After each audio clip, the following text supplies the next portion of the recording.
আসসালামু আলাইকুম এভরিওয়ান, সবাই কেমন আছেন? আশা করি খুব ভালো আছেন। আমি আল্লাহর রহমতে ভালো আছি। এই তো দেখতে পাচ্ছেন নারিকেল কাটাকাটি কাজে ব্যস্ত হয়ে পড়েছি। সাহস করেই নারিকেলটা কাটতে নিয়েছি। কিন্তু অনেক বছর না কাটার কারণে এখন কেন জানি নারিকেল কাটতেই পারি না। আগে অনেক কাটতাম, যেহেতু এখন আর কাটি না এজন্য এখন পারছিও না। তারপরেও চেষ্টা করছি, দেখি কোন পর্যন্ত পারা যায়। এখন মনে হচ্ছে আমার দ্বারা আর সম্ভব হবে না। নারিকেলগুলো খুবই শক্ত ছিল। তারপরে তো পারি না বলে আপনাদের সাথে একটু দেখিয়ে দিলাম। এই তো এখন পিঠা বানাবো, এজন্য আম্মু এখানে প্রথমেই ডিমটাকে ফাটিয়ে নিচ্ছে। আর যেহেতু এখানে সুজি আনা হয়েছিল, সুজিটাকে আমরা পানিতে একটু লবণ দিয়ে সেদ্ধ করে নিয়েছিলাম। সেদ্ধ করার পরে একটু একটু ডিম দিয়ে তারপর হাত দিয়ে এভাবে করে মথে নিতে হবে।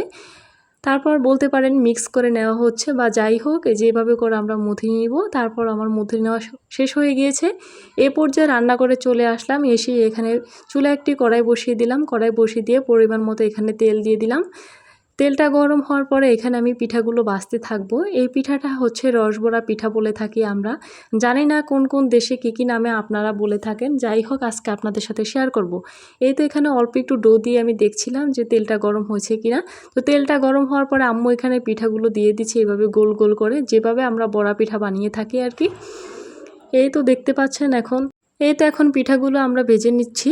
আর আম্মু আমাকে প্রথম দিয়ে দেখিয়ে দিচ্ছিল, যদিও আমি পিঠাটা বানাতে পারি, অনেক দিন না বানানোর কারণে কেন জানি ভয় লাগছিল।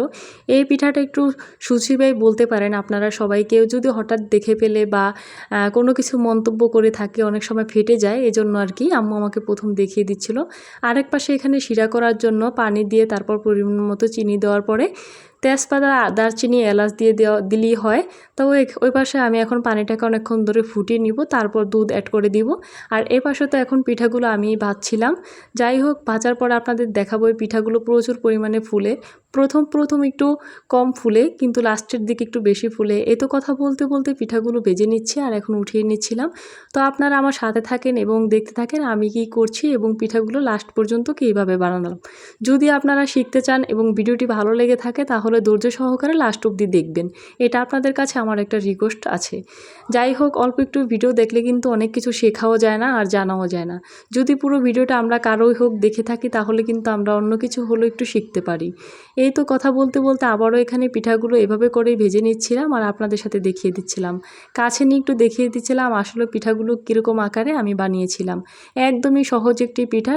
সুজি বাজার থেকে এনে সুন্দর করে একটু গরম পানিতে লবণ দিয়ে সেদ্ধ করার পরে সুন্দর একটু হাতে মথে নিলেই হয়। আর সাথে একটু ডিম দেওয়া লাগে প্রচুর পরিমাণে। আর আপনারা চাইলে এই সেদ্ধটা দুধের ভিতরেও করতে পারেন, কিন্তু আমি আজকে দুধে করিনি, শুধু পানিতেই করেছি।